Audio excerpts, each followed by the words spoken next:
네, 안녕하십니까.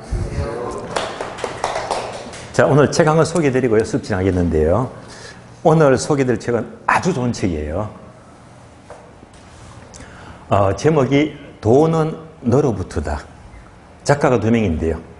그러면 김종봉 씨랑 제갈현열 씨인데요.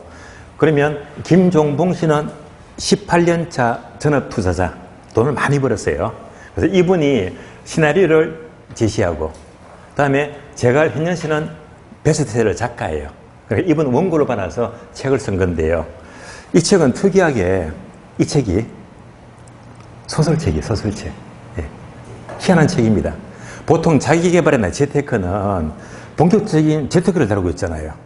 근데 재테크 자기개발에서는 에세이도 굉장히 드물어요. 더군다나 소설은 굉장히 귀하거든요. 여러분들, 자, 지금 받고 있는 봉급을 400만 원 가정할게요. 연봉이 4,800이잖아요. 자, 그러면 이제 거기서 그치면 안 돼요. 내가 봉급 400에서 월 1,000을 벌고 싶다, 1,000만 원. 월 1,000에서 월 1억을 벌고 싶다. 그런 욕망이 있다면요, 이 책만큼은 꼭 읽어보시면 정말 도움될 거예요. 예. 제가 깨달은 바가 많아서 정말로 이 책을 읽으면서 망치로 엄청나게 두드려 맞았습니다. 예. 예. 깨달음이 많더라고요. 그래서 이 책은 50대가 넘으면 물론 도움됩니다. 더 젊은 40대 더욱 도움이 돼요. 30대 정말 도움되거든요. 20대 기가 막힙니다. 그래서 이 책은 제가 별도로 2권 구입해서 우리 서울과 부산에 애들이 있거든요. 애들한테 책을 따로 제가 손편지 써가지고 선물해 주기로 했습니다. 정말 좋은 책이에요. 그러면 일단 3가지 키워드인데, 첫 번째, 이 책에서는요, 첫 번째,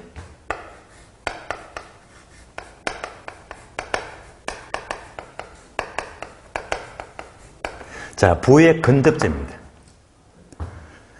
자, 예를 들어 볼게요. 여러분들 권투 하시죠?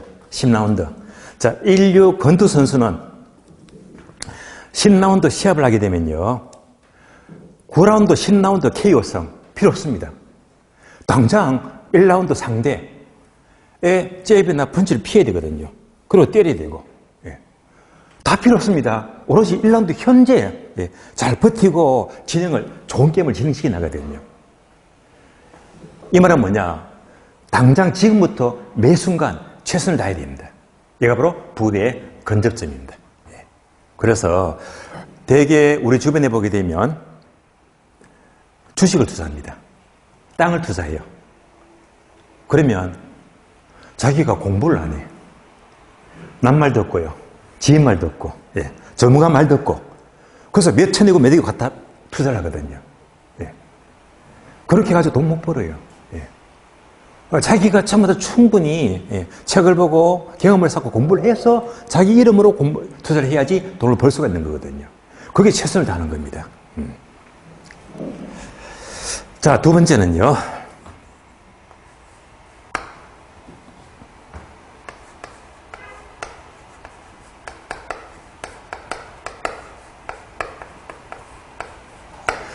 브랜딩을 구축하자. 브랜딩. 이거 중요합니다. 요즘은요.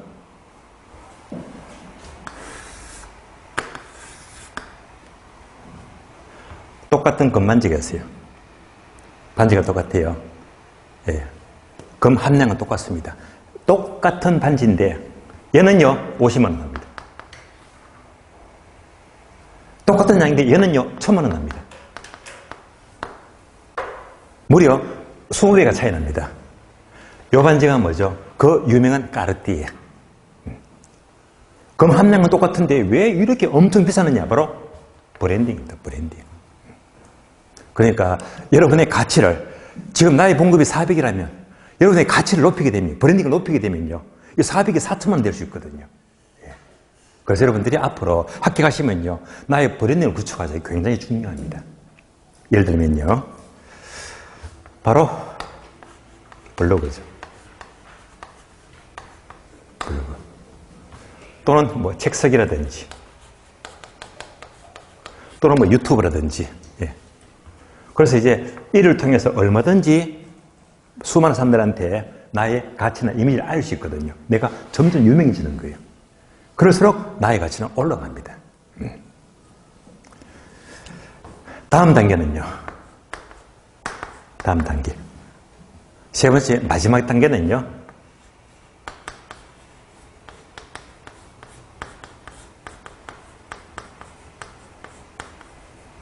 부의 시스템을 만들자. 시스템. 이건 뭐냐면요. 자, 잘 되는 식당이 있어요. 너무너무 잘 돼요. 사장은 한 명이잖아요. 그런데 이렇게 하게 되면 내가 들어간 노동밖에 없어. 얘가 잘 되면요. 이제 다시 체인점, 2호점, 3호점. 내 몸이 세기간이잖아요. 이때 2호점, 3호점, 4호점은요. 요동안 지금만 사고 본것만 주면 되거든요. 이게 바로 부의 시스템입니다. 이렇게 사업을 확장하게 되면 내 돈만 들어갈 뿐이지. 결국 뭐지? 남들이 나에게 돈을 벌어주거든요. 그래서 절대 내 능력하고 벌려고 하지 마시고요. 남의 능력도 활용해야 됩니다. 사업을 확장하고요. 시스템을 갖춰야 됩니다. 이렇게 단계를 거치게 되면요. 월급 400에서 다음에 1000만 원, 4천만 원, 1억 얼마든지 가능하거든요. 그래서 이런 내용들을 힘들게 어렵게 쓰는 게 아니고 말 그대로 재미있어. 소설이에요. 소설. 푹 빠져버립니다. 자, 그러면 예를 들어 볼게요. 부동산. 여러분이 합격했어요. 공인중개사. 합격해서 어떻게 이 단계를 거칠 수 있을까? 저는 이 단계를 봤거든요. 혹시 여러분들 김윤수 씨 아십니까? 모를 거예요. 혹시 빌사람 들어봤어요? 관심 있다면 빌사람은 들어볼 수가 있습니다. 검색하면 바로 나와요. 빌사람. 얘가 뭐냐면요. 빌딩을 사랑하는 남자. 그럼 이 친구는요. 고향이 경기도 광명입니다. 가정이 너무 없어요. 흙수저. 정말 가난했거든요. 그 자기 친구들이 전부 다 대학 들어갑니다. 좋은 부모 만나서. 들어갈 때 얘는 들어갈 여건이 안 돼요. 결국 대학 형편이 안 돼서 못 들어가. 19세 때. 비록 내가 대학교는 못 들어가지만은 내 능력으로 돈 벌자. 라고 해서 19살 때 바로 공인중개사를 공부합니다. 합격을 해요. 합격하자마자 군대 갑니다. 군대 갔다 와서요. 20대 초반이 되겠지. 그때부터 바로 맨땅에 헤딩합니다. 어디로 가? 강남. 강남에서요. 빌딩을 전문으로. 그 20대 초반의 나이에 수많은 건물주들을 만납니다. 수백 명, 수천 명 만납니다. 얘가 뭡니까? 최선을 다하잖아. 권투하듯이. 올인하거든요. 얘가 바로 부의 근저점이다. 몇 년 걸렸겠죠? 다음 단계는 책을 써요, 책. 그래서 이분 첫 책이 대세는 꼬마 빌딩이다. 베스트셀러입니다. 대세는 꼬마 빌딩이다. 이 책이 많이 팔렸거든요. 이때부터 자기만의 브랜드를 만들잖아요. 그러면서 또 빌산업 앱을 만들어요. 건물 앱이거든요. 그러니까 책 쓰기를 하고 또 자기 나름대로 앱을 만들었더니 여기 자꾸 이제 파이가 커지거든요. 커집니다. 마지막 단계. 부의 시스템. 강남에서 빌사남 법인을 만들어요. 현재 법인이요. 인터넷 검색하시면 직원이 100명이 넘어갑니다. 강남에서 100명이 넘어갑니다. 그럼 이 사람들 다 뭐지? 하루 이제 갈라먹기거든요. 7대3. 자기는 가만히 있어도 이 100명들이 계약만 시켜버리면 30%가 내 손에 들어가 그냥. 이게 100명이면 어마어마하거든요. 그럼 이제 월, 억대는 장난이야. 이 과정을 이루는 게 불과 10년 좀 넘어갑니다. 15년 정도. 이 친구는 아직까지도, 이 저자는요, 40은 안 넘었을 거예요. 그러니까 종교를 하더라도 완전히 흙수저에서 이 단계를 거치면서 결국은 멋진 인생을 만들었단 말입니다. 여러분도 합격하시면요, 절대 동네 업소로 거치지 말자 말입니다. 여러분의 생각을 확장하고요. 여러분의 사업을 확장하고 여러분의 인생을 확장해야 됩니다. 예. 그래서 아주 여러분의 생각을 많이 깨우쳐 줄 거예요. 예. 자, 책 소개 마치겠고요. 오늘 진도 나가겠습니다.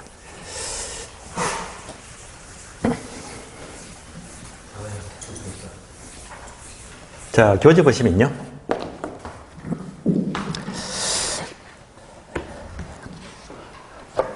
오늘 교재는 324페이지입니다. 324페이지. 자, 부동산 금융에서 324페이지 보시면요. 첫 줄, 괄호 2번, 고정이자. 오른쪽 페이지, 괄호 3번, 변동이자. 얘는 중요합니다. 시험이 잘 나와야 지문요. 고정이자와 변동이자. 자, 설명을 먼저 드린 다음에 그 교재를 체크합니다. 그럼 여러분들은 이제 프린트를 보시면 돼요. 프린트. 자, 강의노트 보시면 먼저 고정금리와 변동금리가 나옵니다. 고정금리와 변동금리. 강의노트 그대로 보시면 돼요.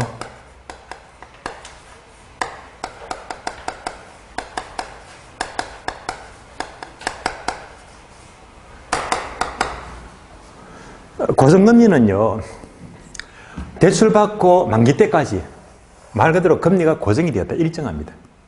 끝까지 일정합니다. 반면에 변동금리는 금리가 올라갔다 내려갔다 들쭉날쭉 하잖아요. 이때 변동금리 하게 되면 뭘 떠올리자? 인플레이션. 바로 물가 상승이죠. 그러니까 인플레만큼 금리를 올리더라. 얘가 바로 변동금리가 돼요. 그러면 자, 여러분 시험은요, 뭘 떠올리자? 자, 강의노트 보게 되면 이렇게 나오죠. 대출 초기.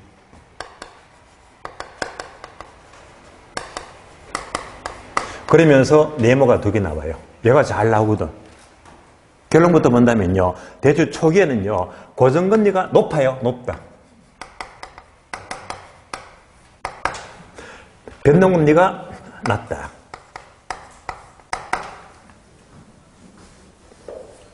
그래서 자, 초기는 자, 출발할 적에는요, 두 가지를 비교하면요, 고정금리가 약간 높아요.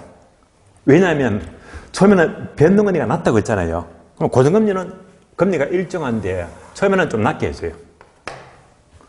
낮게 해주는데 어차피 물가가 올라가니까 금리가 올라가겠지. 금리가 계속 올라가면 언젠가는 역전돼 버리거든요. 이때부터는 전부 다 이 높은 이자는 전부 다 차입자가 부담을 해야 되는 거예요. 처음에는 약간 낮게 해줍니다. 그래서 요즘은 잘 나옵니다. 이럴 때는 정리해보자. 고정금리 높을 꽃자. 아시죠? 높을 꽃자. 그러니까 고정금리가 높을 꽃자 높다라고 보시면 돼요. 변동금리가 낮아요. 낮은 이유가 또 뭐라고 했죠? 낮은 이유가. 왜냐하면 땡땡땡. 앞으로 어차피 얘는요, 금리가 올라갈 거거든. 올라가니까 올라가는 이자율 부담이자. 이자율 위험이다. 앞으로 올라갈 이자율 위험을 모두가 누가 부담한다? 차입자가요. 이것을 차입자가 부담하기 때문에 처음에는 조금 낮게 해주는 거예요. 차입자가 부담하더라. 자, 빈출 지문이기 때문에 절대 놓치지 마세요. 근데 되게 자, 초기에는 변동금리가 고정보다 낮다. 예, 작다, 낮다. 그래서 작은 걸 잘 묻거든요. 그래서 얘는 빈출 지문입니다. 자, 계속해서 화살표. 얘도 잘 나오니까 꼭 기억하세요. 그러면 이자가 2개 납니다. 시장이자와 저당이자 이렇게 나와 있죠. 시장이자와 저당이자.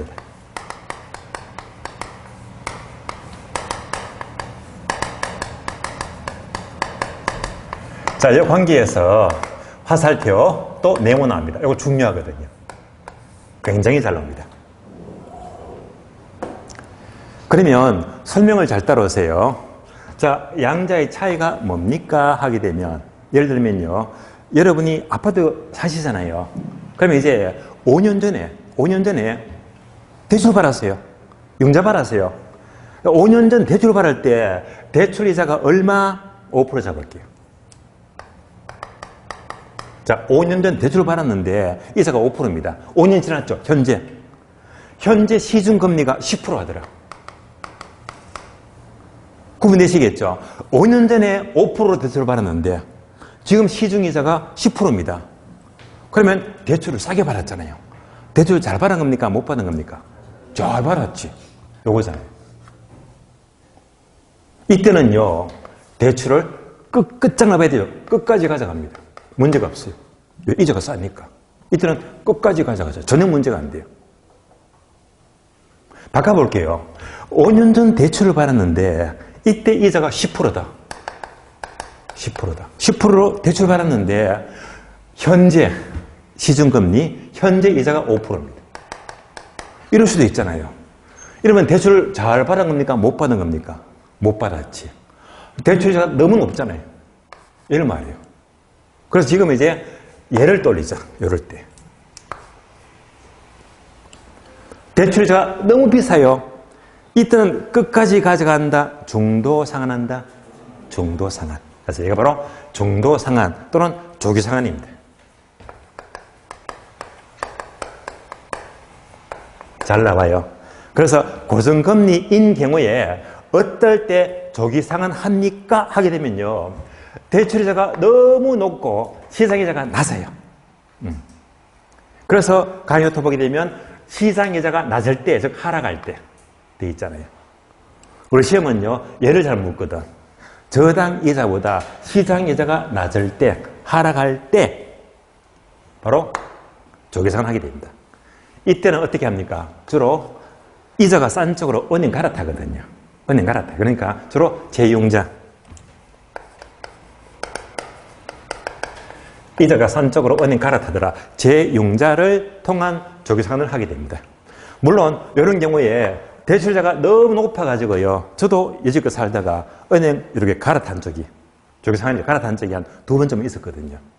그래서 기억합니다. 시장 이자가 하락할 때 뭘 하더라? 조기 상환 하게 된다. 얘는 중요합니다. 자, 여기까지 보시면서 교재 확인합니다. 324페이지. 고래 2번요. 고정이자. 다음에 1번, 2번, 3번이 있죠. 3번 봅니다. 3번요. 3번 보게 되면 자, 기역번부터 쭉 나오죠. 기역번 파란 문장 한 줄 그대로 밑줄하세요. 대출이자가 높아요. 시장이자가 작아요. 바로 시장이자가 하락까지 밑줄하시고요. 이럴 때 만들겠죠? 조기 상환이죠. 따라서 아래 보니까 화살표가 3개 나옵니다. 3개. 두 번째 화살표를 보게 되면 밑줄입니다. 차입자의 조기 상환 밑줄. 예. 그래서 어떨 때 시장 이자가 하락할 때 차입자는 조기 상환을 하게 됩니다. 쭉 내려가요. 동남에 리얼번. 파란 문장이 있죠. 리얼번 모두 밑줄하세요. 자, 대출 초기에는 고정이자가 변동이자보다 높다. 고정이자가 높다라고 했습니다. 그래서 가장 핵심적인 내용들을 살펴보았고요. 다음에 오른쪽 페이지 보시면요. 가로수 3번 변동이자 넘어요. 변동이자. 자, 변동이자는요. 동감에 2번 보게 되면 2번 첫 줄 변동이자에서는 이자율은 밑줄 하세요. 기준금리 플러스 가상금리 밑줄. 자, 그러면 옮겨봅니다. 화살표. 이제 강의 노트 보시면 돼. 그래서 변동금리 하게 되면 기준금리 플러스 가상금리.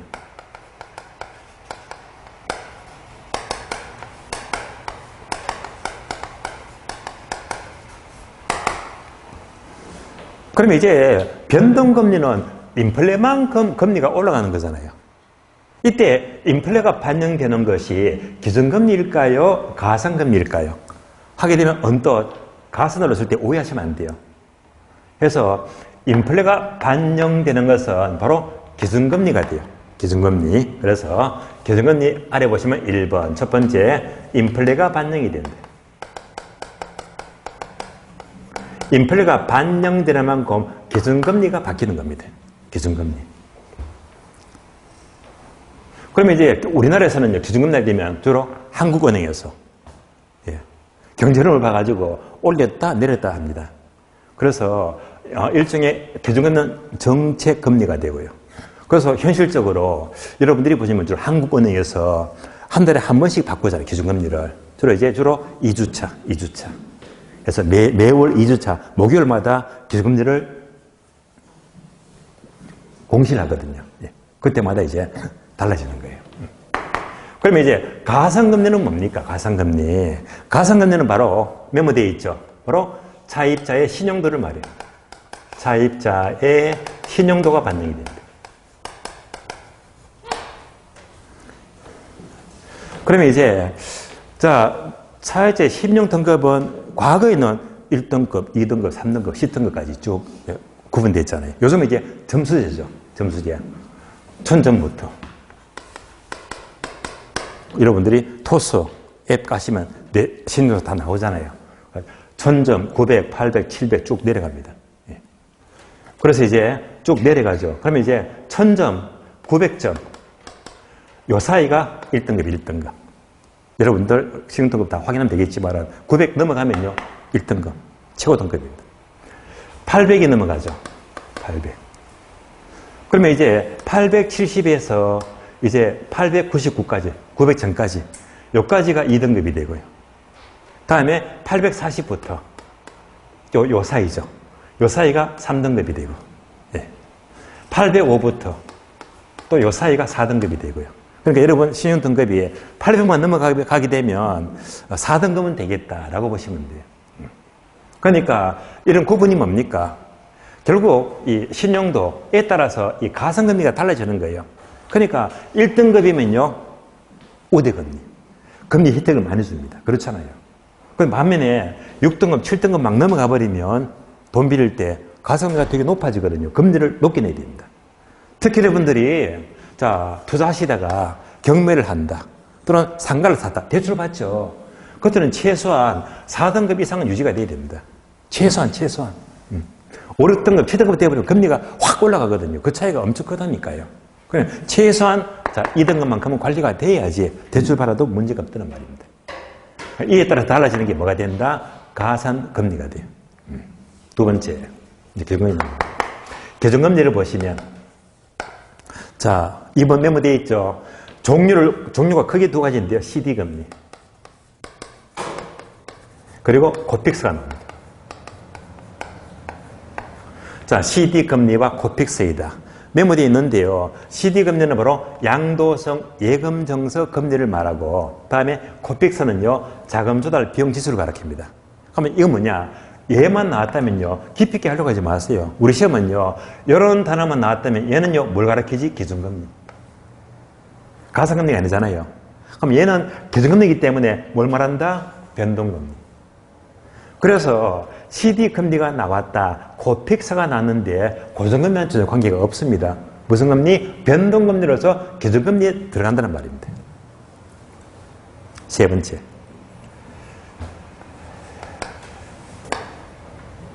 자, 이 사이에 조정주기가 나와요. 조정주기다. 이렇게 메모되어 있죠. 그럼 얘가 뭘 말하느냐? 자, 결국 변동금리는요, 인플레만큼 금리가 이제 올라가 내려가는 게 요거만큼 반영이 되거든요. 그럼 이제, 자, 인플레가 이제 상승하더라. 금리 올리됩니다. 은행은요, 빨리 올리는 게 좋아요? 천천히 올리는 게 좋아요? 은행은 빨리 올립니다. 은행은요, 이때 올리는 게 한 달이 될 수도 있고, 석 달이 될 수도 있고, 뭐 6개월이다. 또는 뭐 9개월이다. 뭐 1년이다. 얘가 뭐죠? 조정주기. 조정주기. 그럼 결국 은행은요, 조정주기가 긴 게 좋아요? 짧은 게 좋아요? 짧은 게. 짧을수록. 짧을수록. 그래서, 자, 대출자 괄호되어 있죠. 대출자가 괄호되어 있다. 그러니까 짧을수록 은행은 유리하다, 불리하다?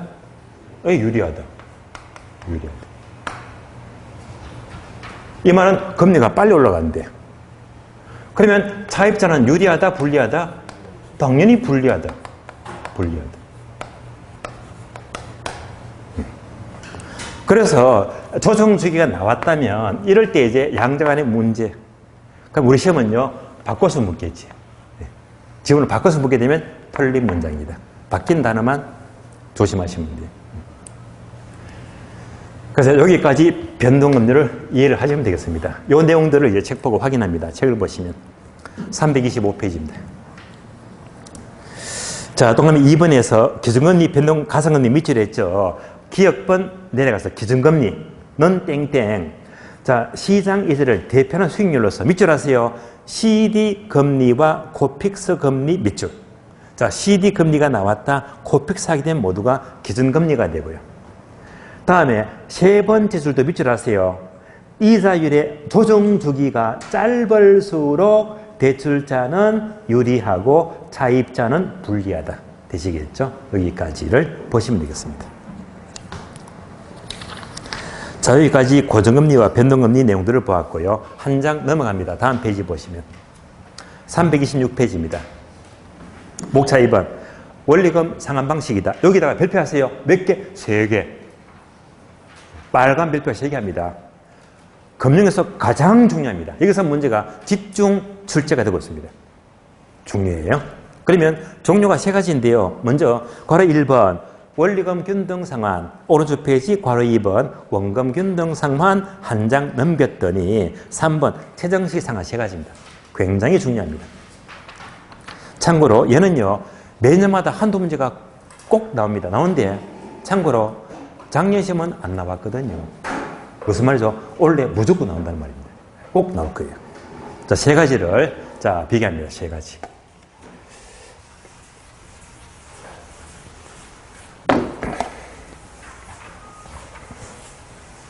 그러면 여러분들이 강의 노트 보시면요. 그래프가 3개 나와 있죠. 3개. 그래프로 이해하자. 그래프로 이해하게 되면요. 충분히 문제 푸는 게 훨씬 더 도움 되거든요. 그래서 강의 노트 그대로 보시면 돼요. 자, 그래프가 3개 나옵니다. 첫 번째가 원리금 균등 상환이고요.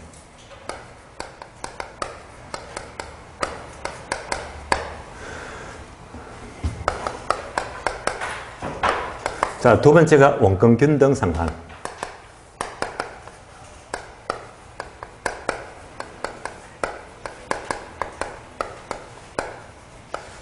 자, 세 번째가 최정식 상환이다.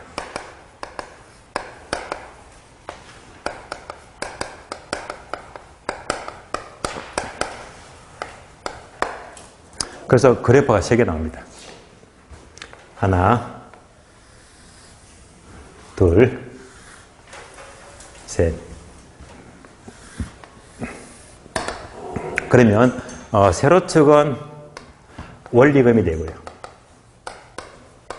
가로축은 기간, 융자 기간입니다. 원리금, 기간, 원리금, 기간입니다. 3가지. 그러면 그래프를 그대로 보시면서요. 먼저 자, 제가 노란 분필 들었습니다. 그래서 원리금 균등 상환은 이때 노란 수평선. 얘가 바로 원리금 균등 상환입니다. 원리금 균등 상환입니다. 그러니까 원리금이 일정하잖아요. 얘가 원리금 균등 상환입니다. 그럼 맞냐? 자, 아파트를 융자 받았는데 기간 한 20년 잡자, 20년 동안. 계속 이제 매월 갚아 나가잖아요. 갚아 나가는 게 100만 원 집어넣어, 100만 원.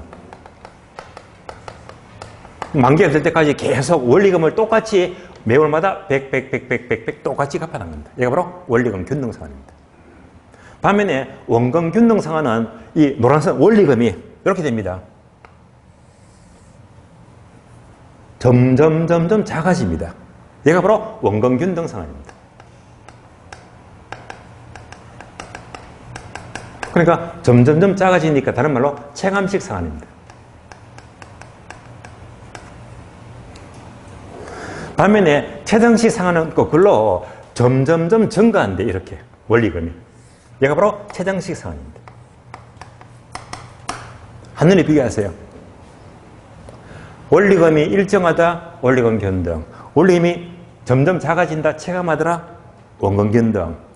자, 처음엔 적다가 점점 많아지더라, 최정식 상환입니다. 그래서 노란 선이 뭐지? 원리금의 흐름을 가리킵니다. 하나씩 봐요. 첫 번째, 원리금 균등 상환은 매 기간 원리금을 똑같이 갚아 나가는데, 근데 이때 요 원리금이 무슨 말이죠? 얘가 다른 말로 원금 더하기 이자 합친 게 원리금이죠. 그래서 매달 100만 원씩 갚아 나간다면 그럼 이때 100만 원 중에서 원금이 얼마가 되고 이자가 얼마가 될까? 어떻게 갚아 나갈까?를 구분해야 됩니다.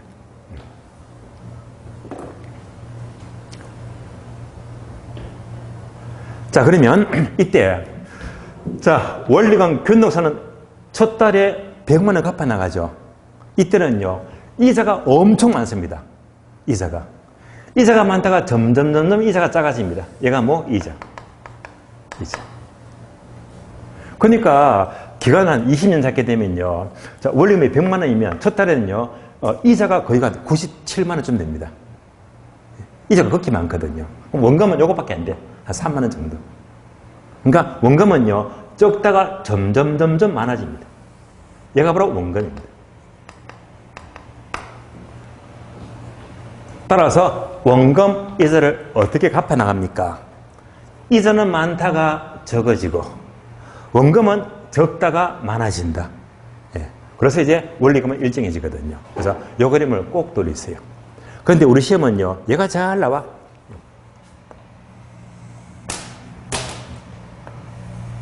얘가 되게 잘 납니다. 원리금 변동상환은 원금은 처음에는 작다가 점점 증가하더라. 요즘은 잘 나옵니다.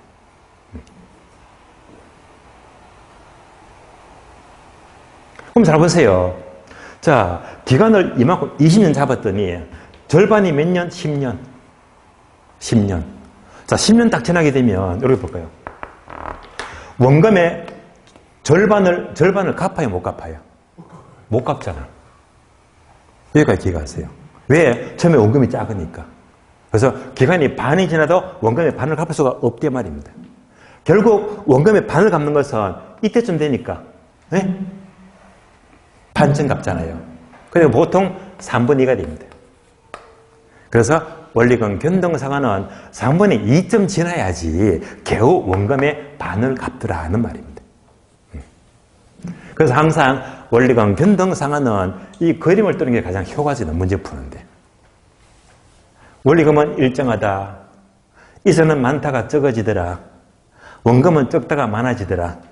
예, 요 그림을 집에 가셔가지고 자꾸 그려보시고 눈만 착 감으면요, 이 그림을 바로 딱 돌리면 문제가 다 풀리는 거예요. 그러면 이제 요 내용을요, 책을 볼까요? 책을 보시면 326페이지입니다. 1번 원리금 변동상환은요, 박스 있죠, 박스에 다 나왔네. 자, 박스, 자, 보시면 첫 번째 항목, 원리금 상환액은 자, 대출금 곱하기 저당 상수인데 화살표 균등 나왔죠? 원리금은 균등하잖아, 일정하잖아요. 두 번째 줄, 이자는 점차 감소한다 나왔죠? 이자는 점차 감소하더라. 세 번째 줄, 원금은 점차 증가하다. 원금은요, 작다가 점차 증가하더라. 그대로 나갔네. 다음에 2번 내려가요. 매기간 원리금 상환액은 대출금 곱하기 저당 상수로 계산한다. 저당 상수 밑줄. 자, 해서 항상 원리금은요, 어떤 개수를 쓰더라? 저당 상수를 적용하면요, 원리금 상환액이 나오는데, 얘는요, 앞으로 계속 공부하다 보면 저절로 쉽게 받았습니다. 다음에 5번 5번요. 맨 밑에 5번 내려가서 매기간 일정을 상환할 때 상환조견표입니다. 원금하고 이자를 어떻게 갚느냐. 그림 다 그랬잖아요.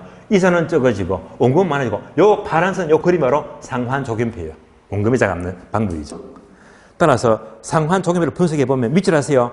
이자는 초기에 많고 갈수록 감소하지만 원금은 초기에 작고 갈수록 많아진다. 밑줄.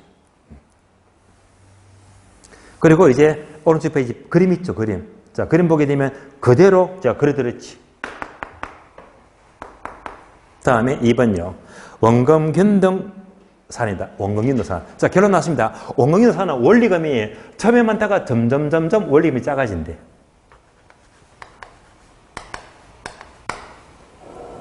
원리금이 점점 작아지고 있습니다. 원리금. 노란색의 원리금이죠. 얘를 어떻게 이해할까? 혹시 여러분들 카드론 대출 받아보셨습니까? 상태가 안 좋네요. 자, 가드론 대출. 예. 저도 몇 번 받아봤습니다. 가드론 대출.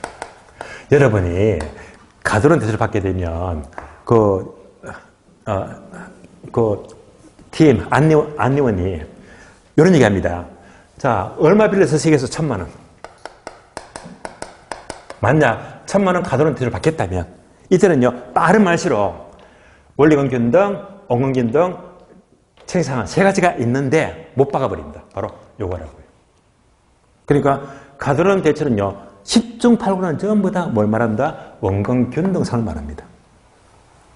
그러면 1,000만 원 빌려서는데 기간을 10개월 잡을게요. 10개월. 그럼 나누기 10달. 10달. 암산대제 얼마? 100만 원. 얘가 바로 원금 균등상입니다. 가드론 대출을 받았더니 1,000만 원을 10달씩 사게 되면 나누기 10하니까 원금을 해서 100, 10번 딱 갚아 나가면 끝나는 거잖아요. 그러니까 이때 자, 요 파란 선. 얘가 바로 원금입니다. 얼마? 100만 원. 100만 원을 한 번, 두 번, 세 번, 네 번, 다섯 쭉 해서 10번 딱 갚으면요, 원금 다 갚는 거거든요. 그러니까 원금이 100만 원씩 똑같아 말입니다. 얘가 원금 균등상입니다. 그러니까 원금 균등은요, 원금을 100 그대로 똑같이 갚아 나가는 거거든요. 그럼 이제 요 갭이 뭘까요? 갭, 요거, 요 갭.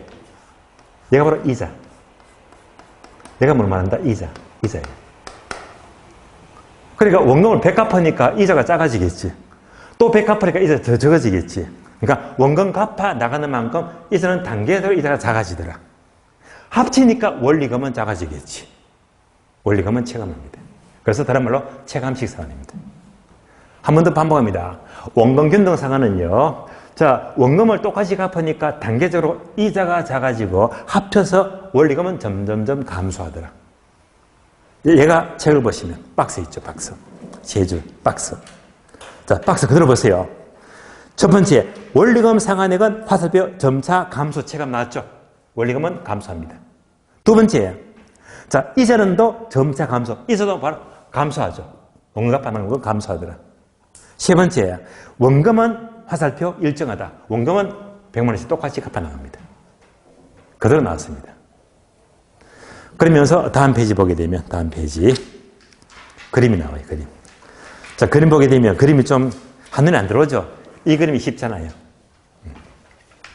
다음 세 번째, 최정식 상환. 최정식 상환은요, 원래 이미 처음에 작다가 점점점 증가 많아지는 건데, 얘는 어떻게 볼까? 얘는요,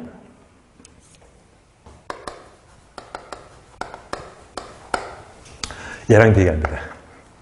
자, 원리금 균등 상환은 원래 이미 똑같으니까 이자가 많다가 적어지고 원금은 적다가 많아지더라. 똑같이. 이자는 많다가 적어지고 얘가 이자. 원금은 적다가 많아지더라. 얘가 원금입니다. 근데 그림 좀 다르잖아요. 왜? 얘는요, 100만 원 안에서 이렇게 그려졌는데 얘는요, 벗어났지. 이때부터 이자가 적어지고 원금은 많아지고요. 예. 그림이 조금 달라요. 그럼 이 말은 뭐냐? 자, 최정식 상환은요, 은행이 빌려주게 되면 첫 달에는 이만큼을 받아야 돼요. 원리금을. 원리금을 이만큼 받아야 되는데 실제로 은행은 얘만 받잖아요. 그렇잖아요. 이만큼 받아야 될 원리금을 첫 달에는 자, 원리금을 작게 받으니까 얘만 받게 되면 은행은 이득을 봐요? 손해를 봐요? 손해보죠. 빚금 치만큼 덜 받잖아. 손해봐요. 최정식 상환은요, 이만큼 받을 걸 편리 봐준다고 요것만 받게 되면 은행은 빚금 치만큼 손해보니까 얘를 뭐라고 부른다? 손해봤다 마이너스. 즉 부의 상환입니다. 마이너스 부의 상환입니다. 따라서 최정식 상환은요, 초기에는 은행이 손해봐요. 부의 상환을 처리합니다. 그러면 이제 이 손해본 것들은요, 나중에 많이 받으니까 여기서 다 메꾸거든요. 그래서 이 그림을 떠올리면 되겠고요. 그러면 이제 책을 봅니다. 책을 보시면 책에서는 이 그림이 있다 없다? 없잖아요. 그림이 빠져 있어요. 그럼 이제 자 책을 봅니다. 328페이지죠. 그래서 3번 최정식 상한은 그래서 3번 동그라미 3번 한 줄 밑줄 하세요. 나중에 소득이 높아질 수 있지만 현재 소득이 적은 젊은 부부에게 적합하다 믿죠. 그럼 7번 그런 그림 그대로 소득이 적은 젊은 층이 더 유리하겠지. 요즘도 잘 나옵니다. 다음에 4번도 한 줄 밑줄 하세요. 초기에는 은행이 손해보더라. 부의 상한이 발생할 수가 있다. 밑줄. 그래서 자, 세 가지 상한 방법은 항상 여러분들이 집에 가시면요. 요 그림을 자꾸 그려가지고 반복해서 그리면서 눈만 착감하면요. 이 그림이 그대로 떠오르는데 요 내용들을 풀어서 쓴 것이 바로 우리 개가지 시험 지문들입니다. 그림만 잘 떠올리시면 돼요. 그러면 이제 정리합니다. 자, 세 가지를 전부 다 설명을 드렸는데요. 이제 여러분들이 여백에다가, 강의부터 여백에다가 한 개만 더 그려주세요. 예. 종합.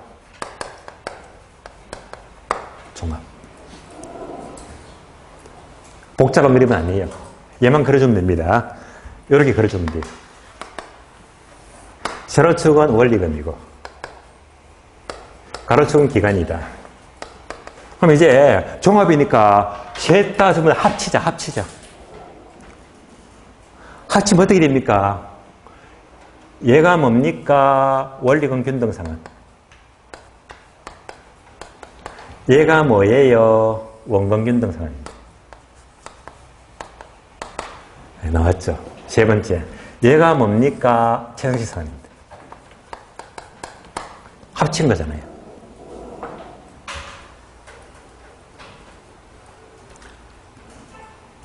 자, 그러면 이렇게 보니까 얘가 뭡니까? 얘는요.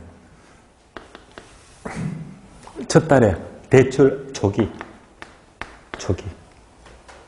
얘는 이제 만기가 가까워져. 대출 후기.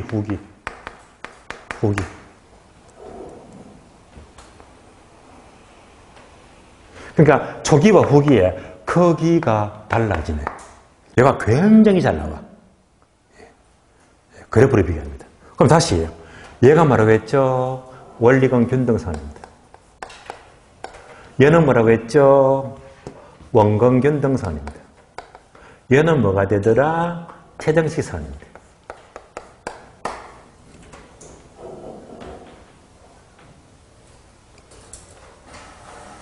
결론.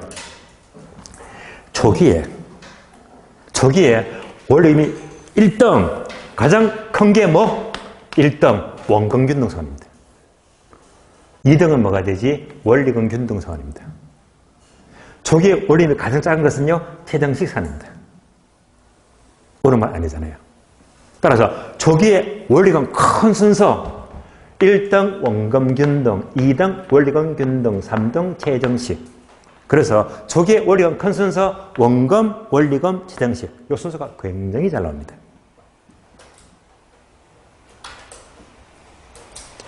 그래서 초기에는요, 자, 원금 균등이 원리금보다 크다고 했잖아요. 바꿔서 물어. 원리금 균등이 원금보다 크다 말 바꿔버리면 틀린 말입니다. 이런 것들이 어려운 내용은 아닙니다. 근데 후기로 가는 게 또 달라지겠네요. 후기에 가장 큰 게 뭐지? 최정식 상환 1등. 가장 크잖아요. 두 번째가 뭐다? 원리금 균등상환입니다. 가장 작은 것은 원금 균등상환이다. 따라서 후기에 원리금 큰 순서, 최정식, 원리금, 원금. 이 순서도 굉장히 잘 나옵니다.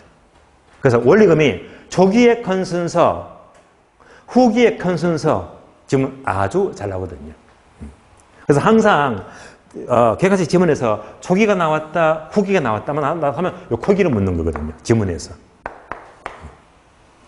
요 그림이 교재 보시면 328페이지 맨 밑에 박스 보이죠?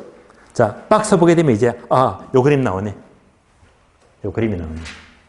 그대로 알 수가 있습니다. 329페이지예요. 329페이지 보시면 맨 밑에 플러스 계산 문제 있죠? 자, 계산 문제는 계산 문제. 힌트를 드리자면 계산 문제는요. 요 놈하고 1번. 요 놈하고. 요거밖에 계산 문제 안 나와요. 근데 이런 계산 문제는 저는 가능하면 말리고 싶어요.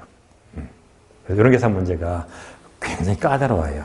이런 문제는 상중하로시면 학급 문제가 없거든요. 그래서 학교론 계산 문제가 유일하게 여기서 계산 문제 났다면요. 이런 전부 다 중상급 어려워요.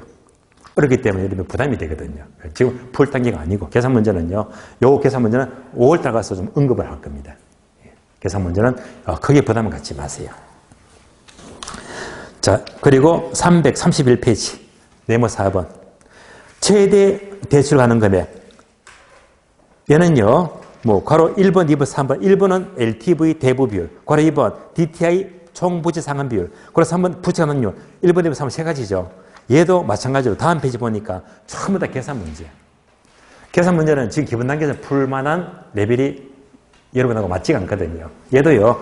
다음 과정 넘어가서 계산 문제 풀어야 되는데 얘도요. 설명을 잘 들어버리면 얘도 의외로 쉬워요. 지금은 터치 안 하겠습니다. 단계로 올라갈 때 그때 가서 설명을 드리면 생각보다 쉬운 부분입니다. 이런 문제는요. 기분 좋게 풀 수가 있어요. 일단 다음 단계 보류합니다. 자, 그러면 이제 다음 페이지가 335페이지 제2절 있죠. 부동산 정권. 정권은요. 쉬었다가 다음 시간에 이어서 봅니다. 쉬겠습니다.